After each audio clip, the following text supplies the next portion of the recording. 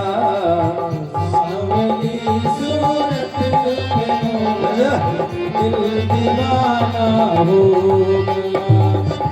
सांवली सूरत पे मोहन, दिल दीवाना हो गया। दिल दीवाना हो गया, दिल दीवाना हो गया। दिल दीवाना हो गया मेरा, दिल दीवाना हो गया।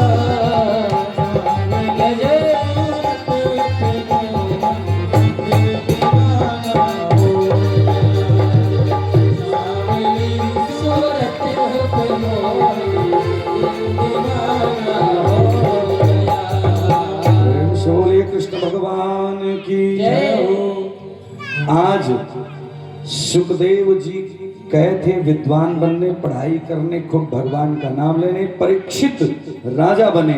परीक्षित जब राजा बने तो समाज को एक किया। उसके बाद एक दिन की बात है, कलयुग का आगमन हो ही रहा था। प्यारे भक्तों ध्यान से सुनिएगा, आज हमारे परीक्षित जी घर से निकले और जब घर से बाहर गए, जब व्यक्ति घर से निकलेगा ना तभी जानेगा कि गरीबी क्या है और अमीरी क्या है। सत्ता पर बैठने वाला दिल्ली बैठ करके हरिहरपुर की भूमि में क्या गरीबी है और क्या अमीरी है इसको नहीं आंक सकता। बैठा हुआ रांची में बैठा हुआ अधिकारी वो यहाँ नहीं नाप सकता कि कहाँ अमीरी है और कहाँ गरीबी है। वो तो यही का व्यक्ति बता सकता है कि कहाँ क्या है क्या नहीं है। प्यारे, आज परीक्षित जी अपने घर से निकल कर गए। नेता राजा कैसा होना चाहिए?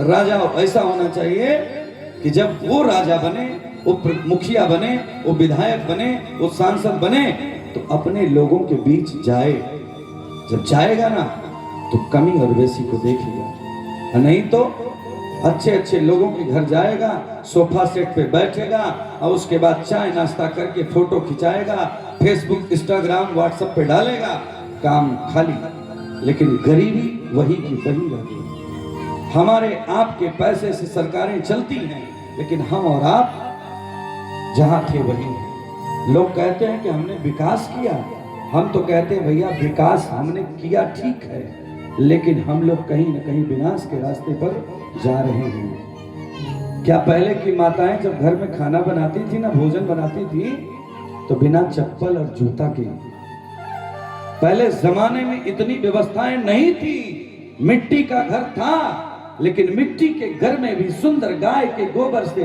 लीप के मेरी माताएं जब भोजन बनाती थी प्यारे, तो भोजन बड़ा सुंदर होता था। जैसे कल आनंद भैया के निवास पर कल का भोजन इतना बढ़िया मिला है कि थोड़ा भी थकान महसूस नहीं हो रही। दिन भर आप लोग देख ही रहे हैं, दिन भर बोलना है, लेकिन अगर आप लोग प्रेम से बैठे तो जितना देर बैठेंगे मैं कथा सुनाऊंगा, लेकिन आप लोग को मैं देखूंगा, किसी को थोड़ा सा इधर उधर मैंने देखा कि अब निकलने वाला कोई है तो मैं कथा को विश्राम कर दूंगा, ठीक है।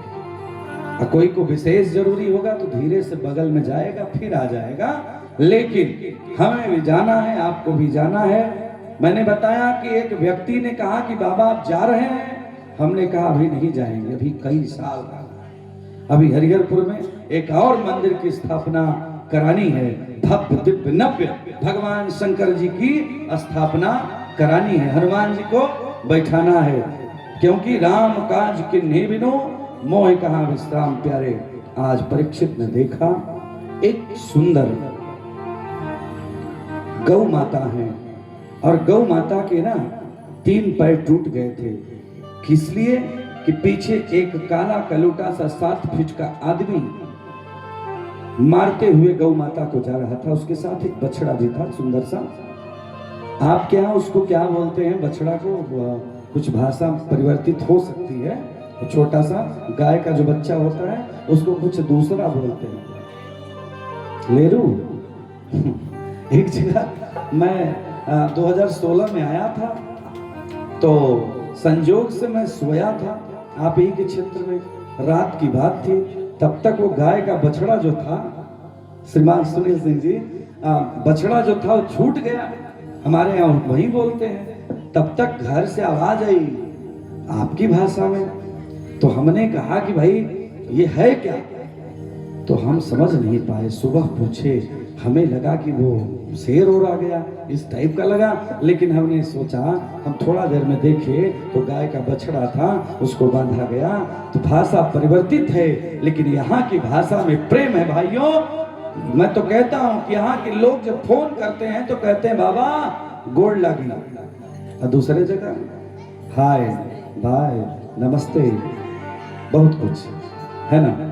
लेकिन भैया ये बिहार झारखंड की पवित्र भूमि में हम लोग बैठे हैं। आज परीक्षित जी गए, देखे कि गौ माता के ऊपर अत्याचार हो रहा था, उनको बड़ा कष्ट हुआ। उन्होंने कहा, है मूर्ख व्यक्ति, तुम हो कौन जो गौ माता पर अत्याचार कर रहे हो? जानते नहीं हो मैं कौन हूं, मैं किस वंश का हूं? हमारे कुल में अर्जुन, हमारे कुल में भीम, हमारे कुल में एक से एक युधिष्ठिर जैसे सत्यवादी भी रह चुके हैं, तुम्हें पता नहीं मैं कौन हूं? लेकिन वो आदमी शांत होकर खड़ा था।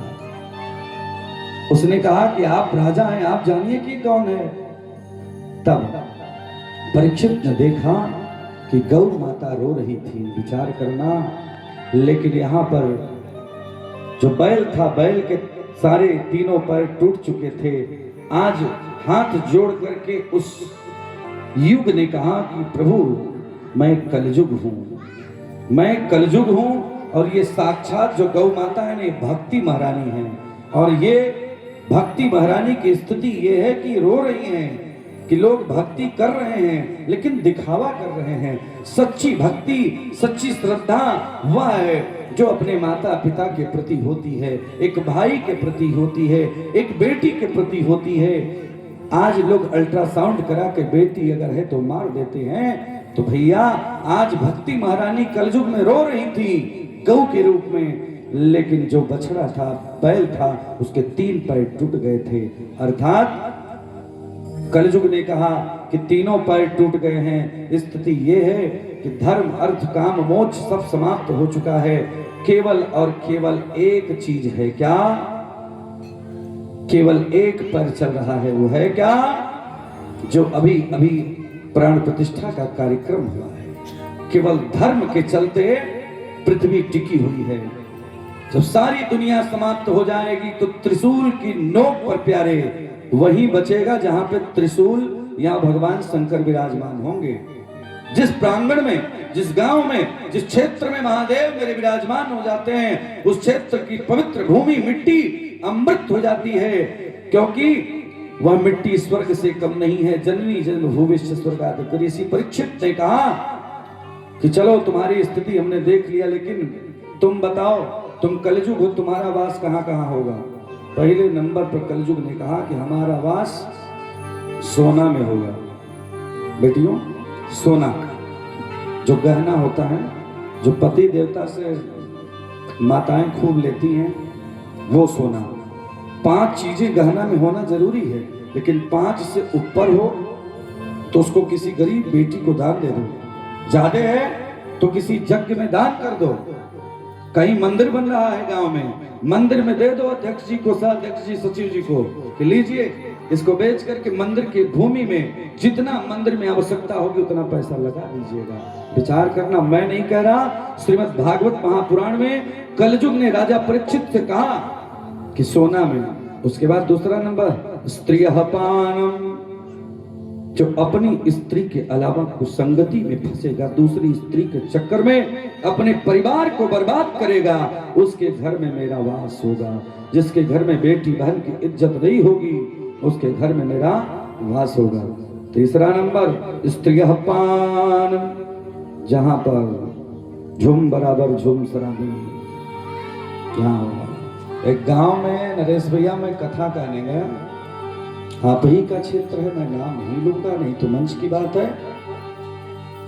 मैं प्रवचन कर रहा था और मेरा समय थोड़ा सा विलंब में था, और पहले एक प्रवचन करता बोल रहे थे, और जब वो बोल रहे थे तो सारे गौवा वाले घूम रहे थे, और बताएं ना, चौराहा पर बैठकर ताश खेलते थे। अब बताइए, अच्छा मैं थोड़ा सा दूसरे मिजाज का आदमी हूं, मैं प्रेम से बुला लेता हूँ, नहीं भी आएंगे तो भी बुलाऊंगा, क्योंकि करत करत अभ्यास ते जड़मत होत सुजान, रसरी आवत जाते सिर पर करत पड़त निशान। एक बार में समझ में नहीं आएगा, 2 बार में नहीं समझ में आएगा, निर्भय जी 3 बार में तो समझ में आएगा। चौरा से चल के आप आ गए, लेकिन गांव में बहुत लोग हैं, बढ़िया भोजन हुआ चकाचक, लेकिन सबको अपना अपना काम है, लेकिन इन माताओं की वजह से ये धर्म हो रहा है। अंतिम बात, आज स्वयं कलयुग ने कहा कि प्रभु स्त्रियः पानम, जहां पर स्त्री गमन होगा और जो स्त्री अपने पति के अलावा दूसरे को अपने मन में भी लाएगी ना, तो वहां भी मेरा वास होगा। इतना ही नहीं बताया, जहां जुआ खेला जाता हो, ताश खेला जाता हो, वहां। लेकिन प्यारे परीक्षित ने कहा कि तुम्हारे में सारी बुराइयां है कि कुछ अच्छाई भी है। तो बड़ी सुंदर बात कलयुग ने कहा कि प्रभु महाराज आप स्थान दे दीजिए। तो स्थान कलयुग को परीक्षित ने दिया, मैंने जहां जहां बताया है। कहां कहां? सोना में, पर स्त्री अर्थात अपनी पत्नी के अलावा दूसरे को पूरी निगाह से देख लेना पति के लिए, वहां। और दूसरा नंबर, तीसरा नंबर, जहां पे जुआ खेला जाता हो, मदिरा का पान किया जाता हो, और उसके बाद वहां पर जहां पर बुराई से धन कमा करके पैसा रखा हो, 4 जगह दिया। उसके बाद कलयुग ने कहा कि मैं संतुष्ट नहीं हूं। विचार करना आप लोग, कलयुग ने कहा कि मैं संतुष्ट नहीं हूं राजन, आपने 4 जगह तो दे दिया, ये तो पूरी पृथ्वी आपकी है, राजा आप हो, 1 जगह और दे दीजिए। राजा परीक्षित ने कहा अब तो बचा मैं ही हूं, मेरे मुकुट में समा जाओ। क्योंकि ये मुकुट मेरा है, इस पर मेरा अधिकार है। प्रजा का धन, प्रजा की व्यवस्था किसी भी बैठे हुए सत्ता पर उसकी नहीं है, वो जागीर नहीं है, वो आपका धन कमाया हुआ है। तो इसलिए हमारी सरकारें जो कहती हैं कि आज हम फला आदमी को ये दे दिए, वो दे दिए, लेकिन भैया वो देते नहीं है, हमारा आपका लेते हैं, तभी देते हैं। तो आज कलयुग ने बड़ी सुंदर बात कहा कि मैं जब आऊंगा ना, कलयुग में जब आऊंगा तो घर में कलह होने लगेगी, लेकिन एक बात है, उम्र छोटी हो जाएगी, लेकिन सारे घरों में बेटियों की हत्या होने लगेगी। हर व्यक्ति यही चाहेगा कि भगवान एक ठीक बेटा दे दे। विचार करना। तब कलयुग ने कहा कि जब ऐसा होगा तो मेरा प्रकोप बढ़ जाएगा। लेकिन परीक्षित ने कहा, ठीक है प्यारे, तुझे मैं सोने में अपने मुकुट में स्थान दे रहा हूं, लेकिन तुम बताओ तुम्हारी कुछ अच्छाई भी है कि सब बुराई बुराई है। तब कलयुग ने हाथ जोड़ा, कहा प्रभु हमारे में एक अच्छाई है कि द्वापर में, त्रेता में, सतयुग में सत्य बोलना पड़ता था, त्रेता में यज्ञ करना पड़ता था, द्वापर में दान देना पड़ता था, लेकिन अरे कलयुग केवल हर नाम आधारा, कलयुग केवल नाम आधारा, कलयुग केवल नाम आधारा। ओ सुमिरी सुमिरी नर उतरहि पारा, सुमिरी नर उतरहि पारा, सुमिरी सुमिरी नर उतरहि पारा। कलयुग ने कहा कि राजन सब बुराई है लेकिन एक अच्छाई है, केवल भगवान का नाम जो व्यक्ति ले लेगा ना, वो जीवन भर गलती कर रहा हो, कुछ कर रहा हो, लेकिन उसको मैं लाभ दे देता हूं, अंत समय में वो आपके धाम चला जाता है, उसका मैं कुछ नहीं बिगाड़ पाता। उसी को आज सुखदेव जी ने अर्थात व्यास जी ने इस भागवत में लिखा है क्या कि रविंद्र ग्रासे हरिजन्म काले प्राण प्रयाणे हरिवासरे से हरिजन्म काले प्राण प्रयाणे हरिवासरे कन्या विवाहे द्विज भोजनादो, कन्या विवाहे द्विज भोजनादो, कन्या विवाहे द्विज भोजनादो, कन्या विवाहे द्विज भोजनादो। तदन्न अन्नम नरकं प्रयान्ते, तदन्न अन्नम नरकं प्रयाते, तदन्न अन्नम नरकं प्रयाते। बताया। आज कलयुग ने कहा कि प्रभु जो व्यक्ति सूर्य भगवान और चंद्रमा के ग्रहण काल में भोजन कर लिया हो, कभी नहीं करना चाहिए। कब कब? जब सूर्य और चंद्रमा का ग्रहण हो उस दिन भोजन अन्न के रूप में चावल मत खाइएगा। उसके बाद हरि जन्म काले, कृष्ण जन्माष्टमी के दिन, श्री राम नवमी के दिन चावल अन्न के रूप में नहीं खाना चाहिए। आप लोग जानते भी हैं, अच्छे लोग बैठे हैं, नहीं भी जानते हो तो जान लीजिए। जिस दिन सूर्य का, चंद्रमा जी का ग्रहण लगता है उस दिन चावल मत खाइएगा, प्रयास करिए फलाहार रहिएगा। अब बहुत जरूरी समझ में आएगा, दवा चल रही होगी तो रोटी खा के काम चला लीजिएगा, लेकिन चावल मत खाइएगा। कलयुग कह रहा है परीक्षित से कि रविंद्र ग्रासे हरि जन्म काले प्राण प्रयाणे, आपके किसी सगे संबंधी की जान निकल जाए उस दिन प्रयास करिए, तब तक भोजन मत करिए जब वो चला न जाए, चला भी जाए तो उस दिन चावल मत खाइए। तदन, क्योंकि प्राण प्रयाणे हरिवासरे, हरिवासरे यानी एकादशी के दिन चावल नहीं खाना चाहिए। आप लोग को तो पता ही है, आप लोग को भी पता होगा कि एकादशी के दिन चावल नहीं खाना चाहिए। हरिवासरे और दुनिया का सबसे बड़ा दान कन्या विवाहे द्विज भोजना, जिस दिन घर में कन्या का दान हो, जिस दिन कन्या का दान हो, उस परिवार के, उस वंश के, परिवार के लोगों को चाहिए कि तब तक चावल मत खाओ जब तक कन्यादान न हो जाए। लेकिन आज श्री उपेंद्र सिंह जी बैठे, बड़ा अच्छा लगता है देखकर जब आप लोग बैठ जाते हैं। बहुत सुंदर व्यक्तित्व है, रोज आप समय से आते हैं। तो आज के समय में अगर पुलाव न मिले तो खाना भोजन बढ़िया नहीं लोगों को लगता है कि नहीं? पुलाव। लेकिन नियम है कि एक अगर घर में भाई की बिटिया की शादी है तो घर में 4 5 6 7 2 एक भाई हो तो उन्हें तब तक भोजन नहीं करना चाहिए जब तक कन्या का दान न हो जाए। उसके बाद द्विज भोजनादौ, घर में पंडित जी का अगर निमंत्रण दिया गया हो तब तक भोजन नहीं करना चाहिए जब तक पंडित जी भोजन न कर लें। लेकिन आजकल हम लोगों जैसे ब्राह्मण रहेंगे तो हम लोग नाराज नहीं होते, क्योंकि ब्राह्मण को परशुराम नहीं होना चाहिए, ब्राह्मण को दुर्वासा नहीं होना चाहिए, ब्राह्मण को सुदामा होना चाहिए। सुदामा बन के रहेंगे ना तो आनंद रहेगा, परशुराम बनेंगे तो फिर काम गड़बड़ा जाएगा। इसलिए विचार करना।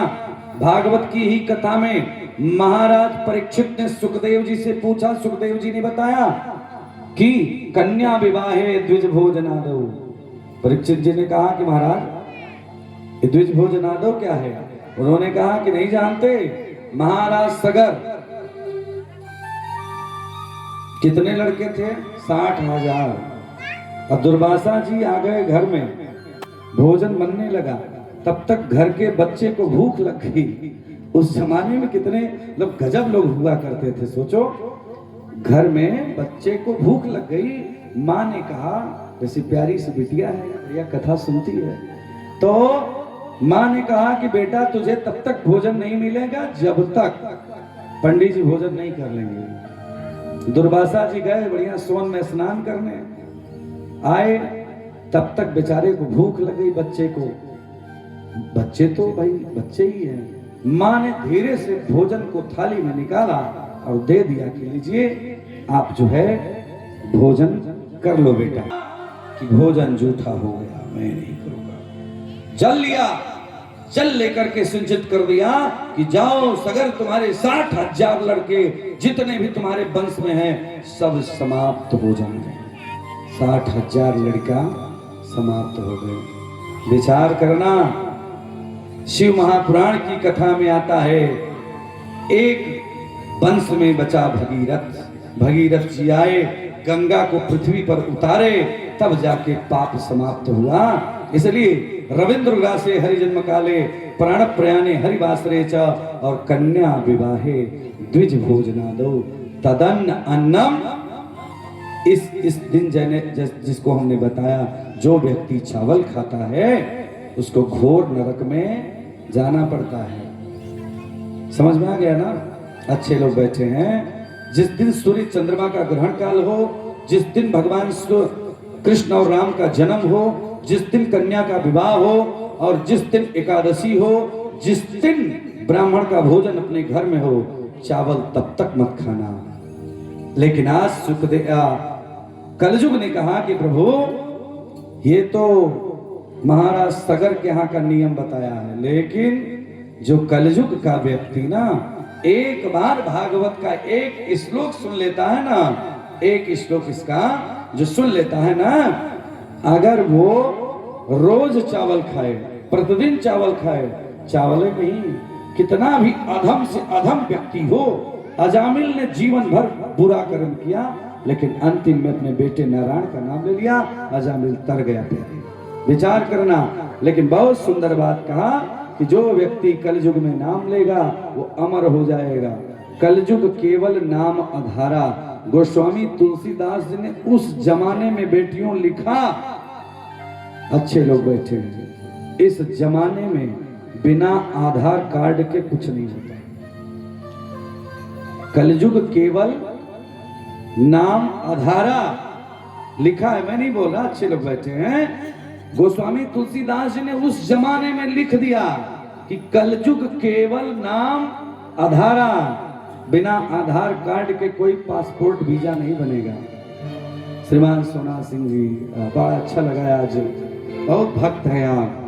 मतलब मेरे कहने का मतलब ये है कि जब तक आधार कार्ड लिंक नहीं होगा तो खाते में पैसा भी निकल नहीं पाएगा।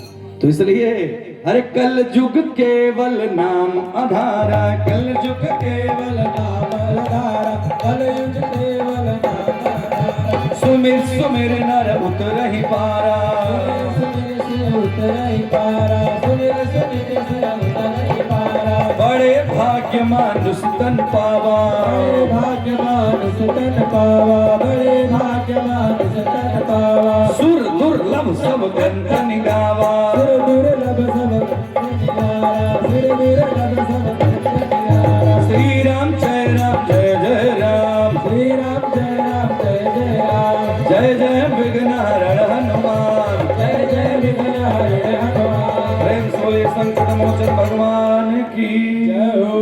केवल कलयुग में प्रभु का नाम आज अपने मुकुट में राजा परीक्षित ने स्वर्ण में वास करा दिया कलयुग का।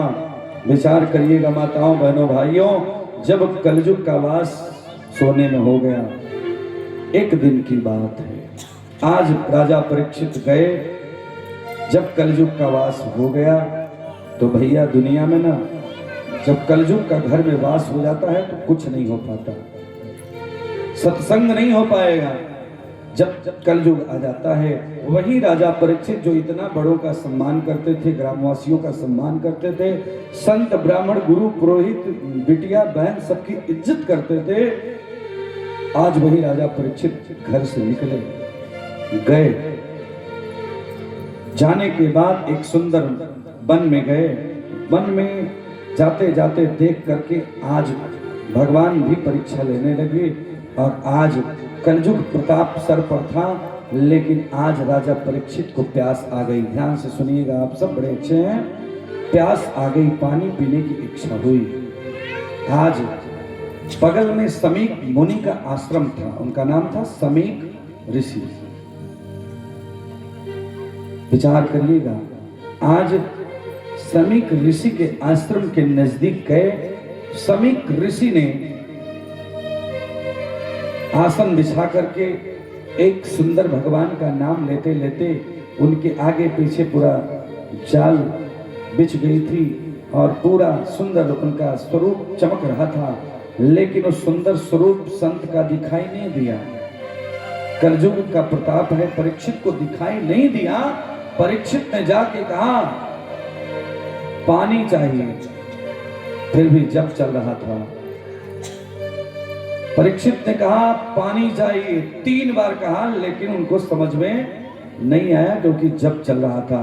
जब पूजा पाठ यज्ञ में आदमी बैठता है ना, तो निश्चित रूप से ध्यान देकर के कार्य करना पड़ता है। विचार करिएगा, आज राजा परीक्षित को गुस्सा आई और एक मरे हुए सर्प को, मरा हुआ सर्प था, मरे हुए सर्प को ले आकर के ऋषि के गले में लपेट देते हैं।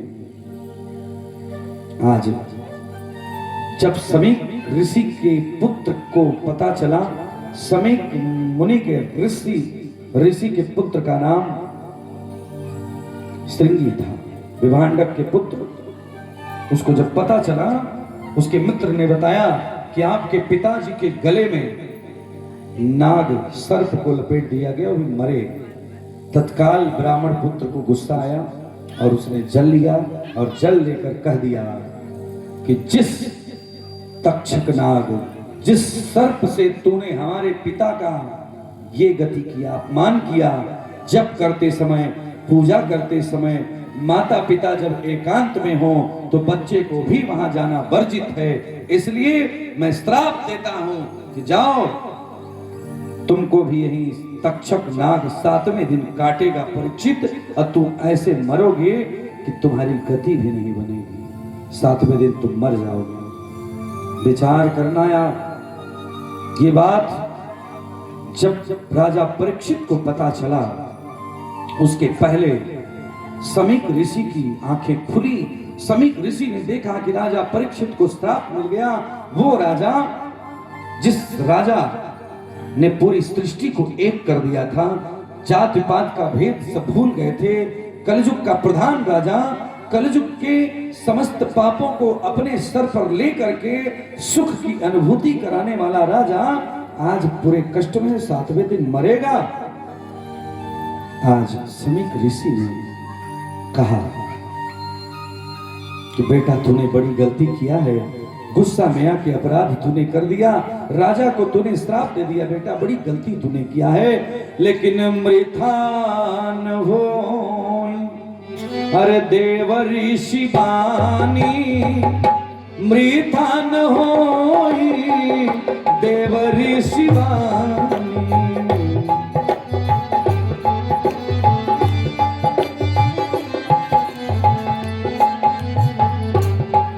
अब ये जो आप हमारे पुत्र ने श्राप दे दिया ना, अब वो मृथा नहीं जाएगा, 7वें दिन आपको तक्षक काटेगा।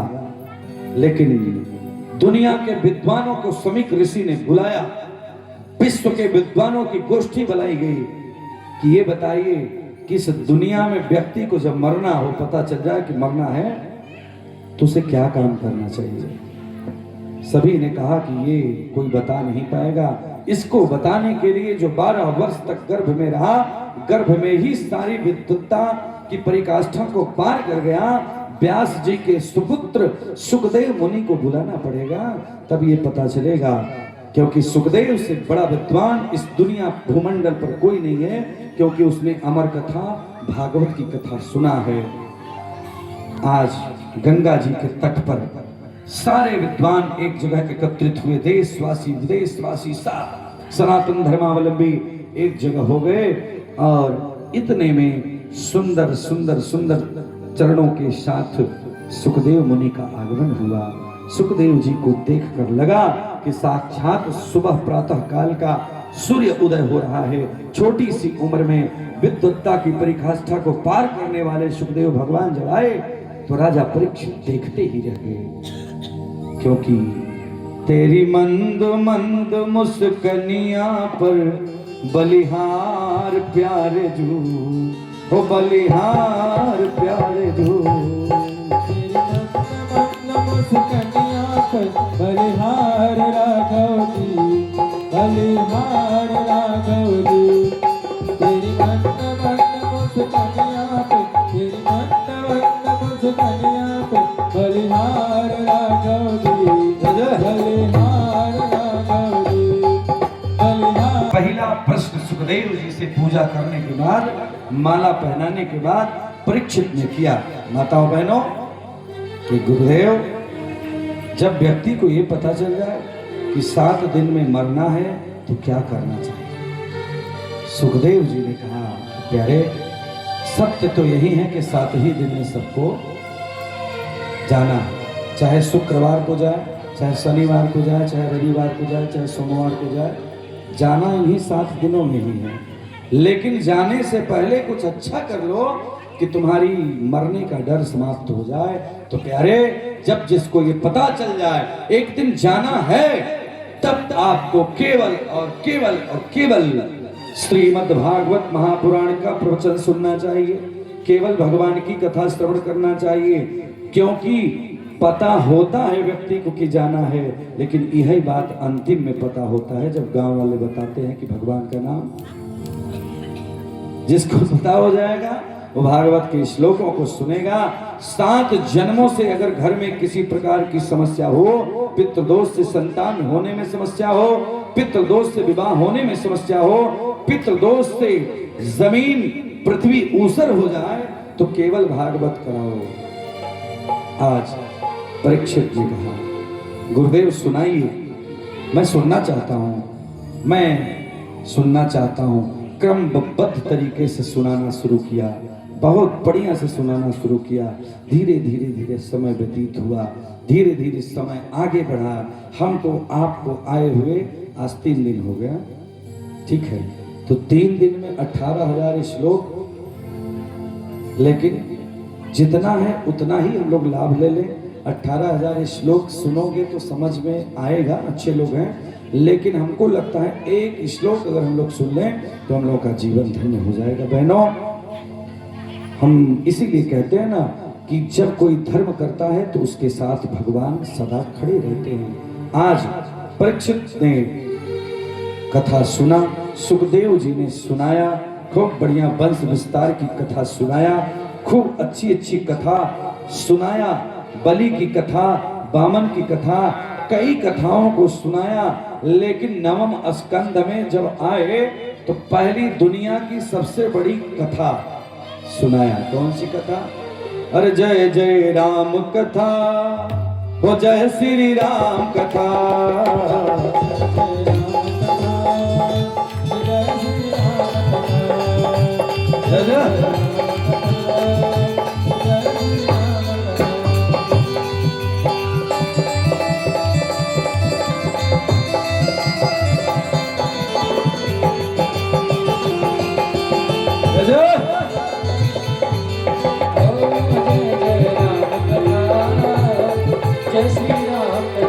प्रेम से बोले भक्त वत्सल भगवान की राम कथा।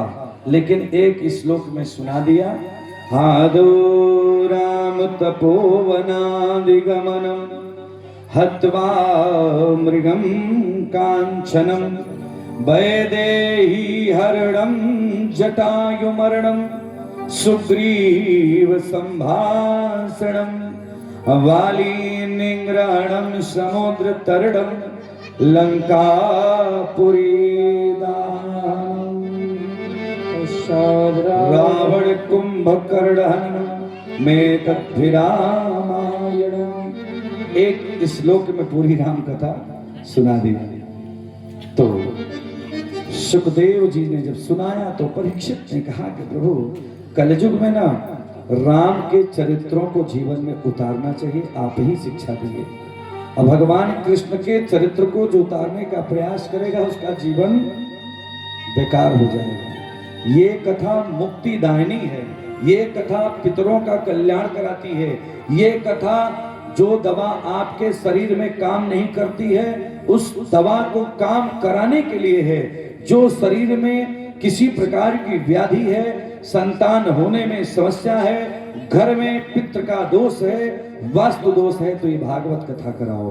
लेकिन अगर घर में भाई को एक भाई के साथ कैसे रहना है, एक बेटी को अपने पिता और माता के घर कैसे रहना है, और एक पत्नी को अपने पति का कितना सम्मान करना चाहिए, एक शिष्य को अपने गुरु का कितना सम्मान करना चाहिए, अगर ये सारी चीजों को देखना है, एक राजा के पुत्र को कैसे गरीबों के बीच जाकर के शोषित पिछड़े आदिवासी जनों को अपने दिल से लगा लिया, वो है राम। इसलिए राम महान है। विचार करना आया, निषाद राज को अपना मित्र बनाने वाले राम, केवट को अपना मित्र बनाने वाले राम, मां शिवरी को सबसे प्रिय मां कहने वाले राम, तब राजा बने। राजा बनना आसान है लेकिन उसको चलाना आसान नहीं है प्यारे। आज परीक्षित ने कहा कि गुरुदेव एक श्लोक में आपने सुना दिया, लेकिन मैं सुनना चाहूंगा ना। मैंने सुना है कि शंकर जी की धर्मपत्नी पार्वती जी ने सुना था कथा, और कथा का प्राण है क्या? विवाह, जन्म और ब्याह। तो जन्म तो भगवान कृष्ण का भागवत में होता है, लेकिन आपने इस श्लोक में सुनाया है तो हम भी जानते हैं, आपने भी सुना है कि भाई प्रगट कृपाला दीन दयाला सब गाते हैं। लेकिन मैं आज सुनना चाहूंगा, दुनिया का सबसे बड़ा सुंदर दिन होता है विवाह।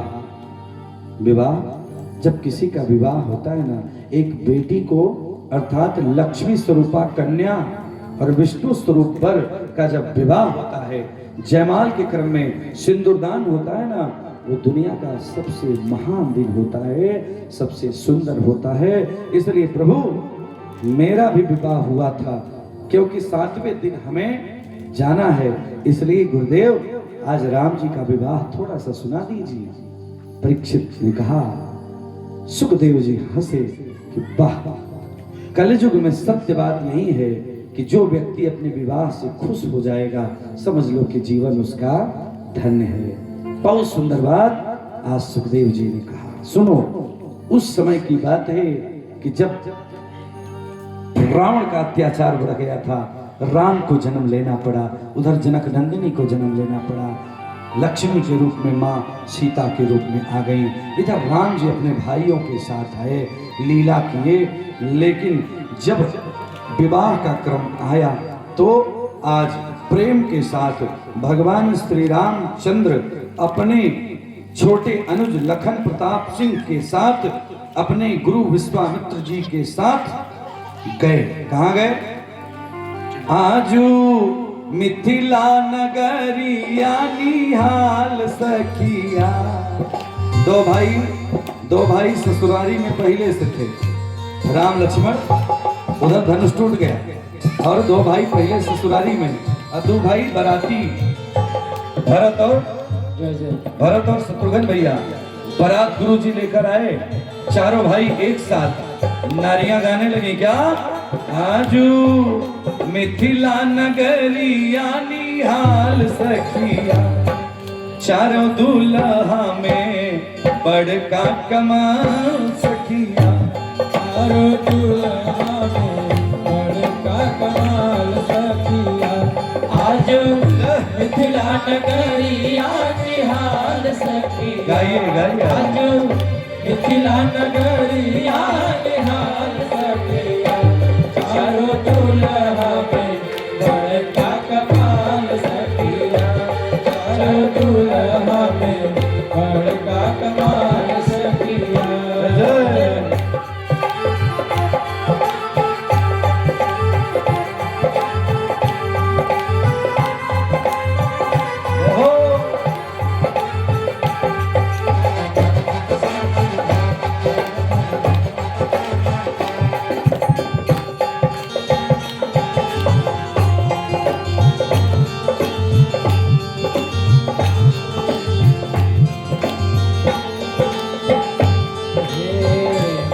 मड़ी पुरिया कुंडल सोहे कनवा।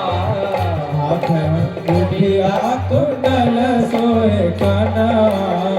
कारी कारी खजरारी जुलमी नयनवा। कारी कारी खजरा हो जुलमी नयनवा। लाल चंदन सोहे इनके भाल सखिया। लाल चंदन शोभे इनके भाल सखिया।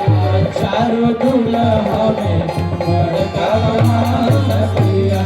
चारों दूल्हा में बड़का कमाल सखिया। चारों दूल्हा में बड़का कमाल सखिया। आजू मिथिला नगरिया निहाल सखिया।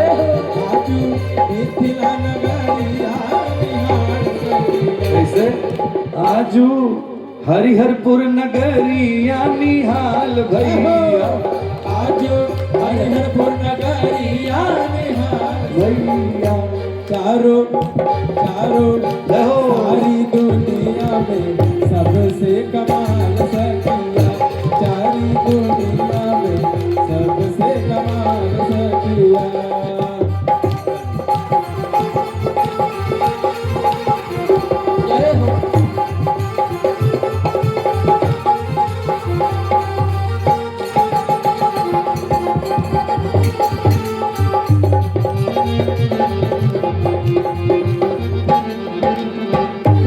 बोलिए रामलला सरकार की जय हो। राम जी का जन्म कब हुआ था माताओं? दिन में हुआ था कि रात्रि में हुआ था? बताओ बेटियों, पढ़ी लिखी हो आप लोग। राम जी जब जन्मे तो कब जन्मे? बताइए। आप तो बता रही हैं, सही बता रही हैं। आप तो महाराज सतबैली धाम में इतने वर्षों से आपका विशिष्ट स्थान है, मैं तो जान ही नहीं रहा था। इस बार मैंने जाना, अब मैंने समझा कि मैंने सही जगह हम पकड़ बन गई हमारी। उसी की देन रहा। 1 घंटा से 2.5 घंटा प्रवचन करने का वहां समय इस बार मिल गया। कृपा है आप सबकी। तो राम जी कब जन्मे? बहू बताओ, घर की परिवार की बताओ। जहां से आई हो, बेटी हो, यहां भी आप बेटी बहन हो। कब जन्मे?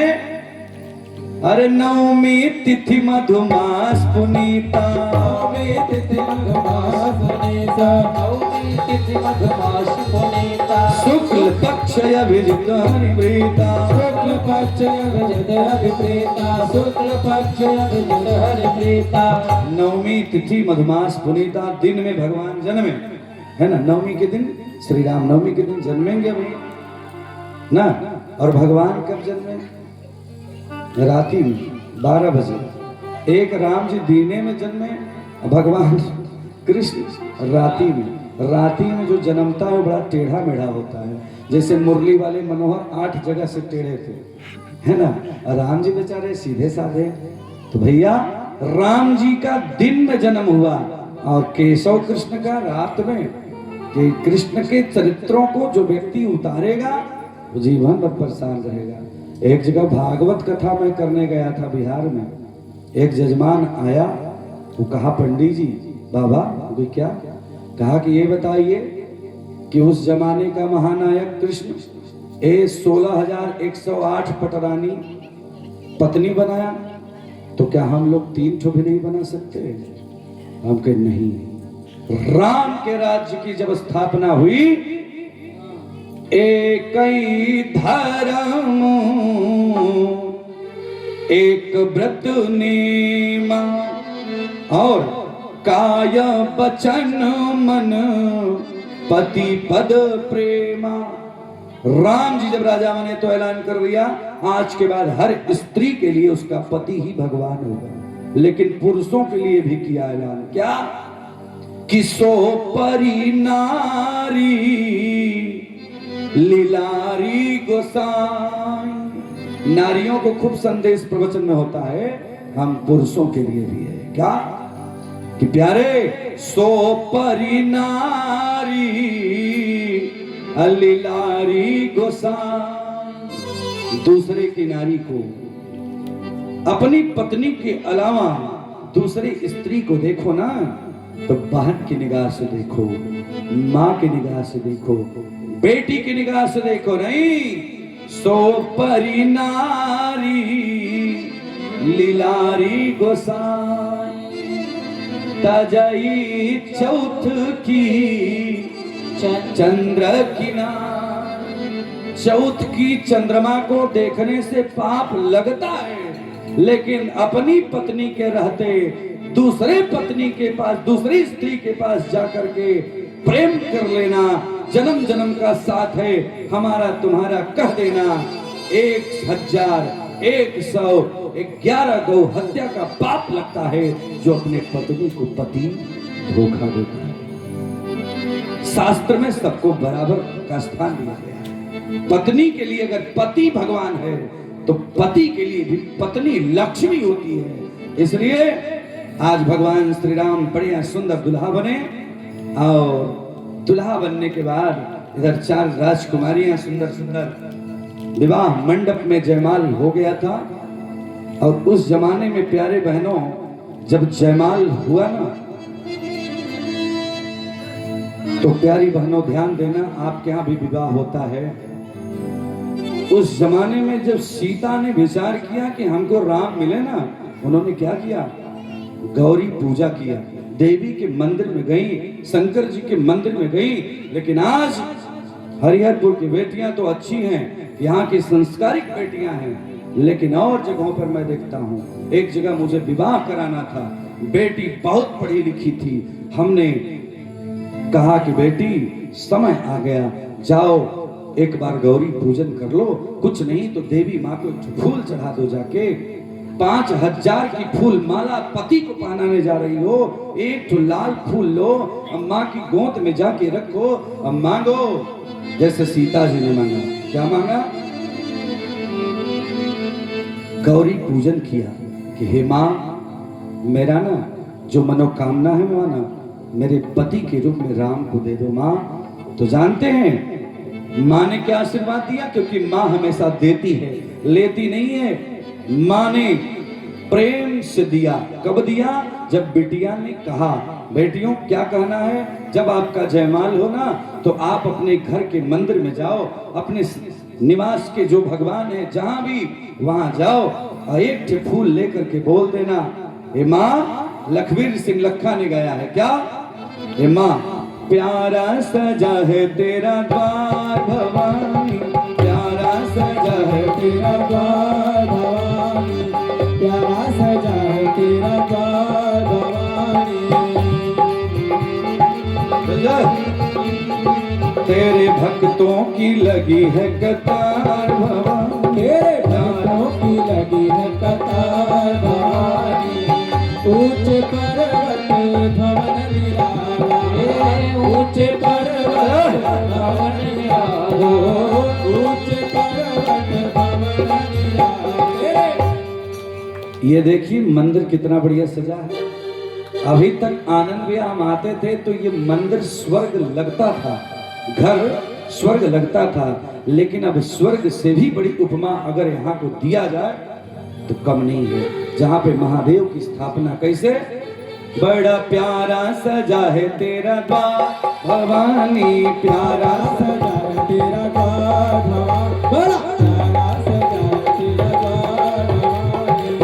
तेरे खुले द्वार भवानी, उच्च पर्वत भवन निराला, उच्च। आशीर्वाद दिया क्या, अरे सुन सी सत्य आशीषा हमारे, सुन श्री सत्य आशीषा हमारे, सुन श्री सत्य आशीषा हमारे। बिटिया और बढ़िया, पूजा ही मनो का मना तुम्हारे, पूजन मन का वाह भाई वाह, मना तुम्हारे, पूजन मन का मना तुम्हारे, पूजन मन का मना तुम्हारे, पूजन मन का मना तुम्हारे। जाओ सीता, जिसको तुमने अपना मान लिया वो तुमको मिले, जाओ। लेकिन आज कोई बेटी जाके उस घर में, हमने कहा कि बिटिया कहाँ जा रही है, उसने कहा मैं पूजा नहीं करूंगी क्योंकि मैं पढ़ी लिखी हूँ, इस जमाने की बेटी हूँ, मैं जा रही हूँ पार्लर। महाराज जी, मैं जा रही हूँ पार्लर, 3 घंटा पार्लर वाली सजाएगी, 3 घंटा पार्लर वाली सजाएगी, उसके बाद हम आएंगे। हमने कहा बहुत अच्छी बात है, लेकिन बहन ये ध्यान देना, 3 घंटे पार्लर में जाके सज सकती हो, लेकिन 3 मिनट जिसके जीवन भर का साथ होने जा रहा है, 3 मिनट माँ का पूजा नहीं कर रही हो बिटिया, ये बात ठीक नहीं है। विचार करना, 3 घंटे पार्लर में जाके सजना ठीक है, अच्छी बात है, लेकिन सच के आओ। द्वार पूजा, जयमाल पर जाने से, स्टेज पे जाने से पहले अपने घर में बैठे हुए गणेश के पास जाओ, गणेश गौरी का ध्यान करो कि प्रभु निर्विघ्नं कुरु देवा सर्व कार्येषु सर्वदा। हे प्रभु, एक मंत्र सबको याद होता है, कौन सा, सर्व मंगल मांगल्ये शिवे सर्वार्थ साधिके शरण्ये त्र्यंबके गौरी नारायणी नमस्तुते। ए माँ, मेरा सुहाग जीवन भर अविचल रखना माँ। ये जो बेटी कह के जाएगी, वादा है, उसको कोर्ट नहीं जाना पड़ेगा, उसको किसी तांत्रिक ओझा, किसी डॉक्टर के पास जाके हाथ नहीं फैलाना पड़ेगा कि पति मेरा मुझको माने। सीता जी ने किया, सीता जी ने जब किया तो राम जी मिले। राम जी कैसे मिले, बारात लगी, बारात लगने के बाद सुंदर बढ़िया द्वार पूजा हुआ।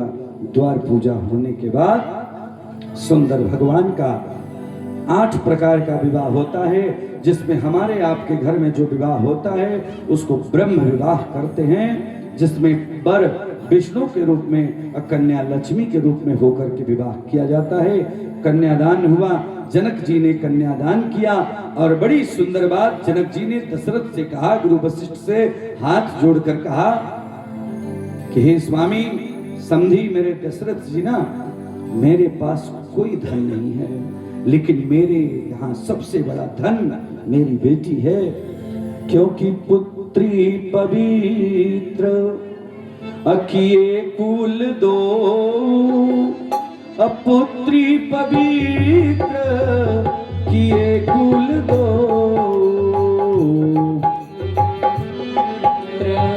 किए कुल दो, किए कुल दो, सुजसा विमल जस कह सबको, सुजसा विमल जस कह सबको। कि हे समधी साहब, मेरे पास कुछ नहीं है, ये बिटिया मेरी सबसे बड़ा धन है, आपके घर जा रही है, अब आप इसकी रक्षा करिएगा। सीता को माँ भगवती की, सीता की माँ ने समझाया कि बिटिया जा रही हो ना, तो अपने पति का ही सम्मान नहीं, साथ में पति के साथ साथ अरे सास ससुर गुरु सेवा करे, सास ससुर गुरु सेवा करे हम, सास ससुर गुरु सेवा करे हम, सास ससुर गुरु सेवा करे हम, अरे सास ससुर गुरु सेवा करे हम, ससुर गुरु सेवा करे हम।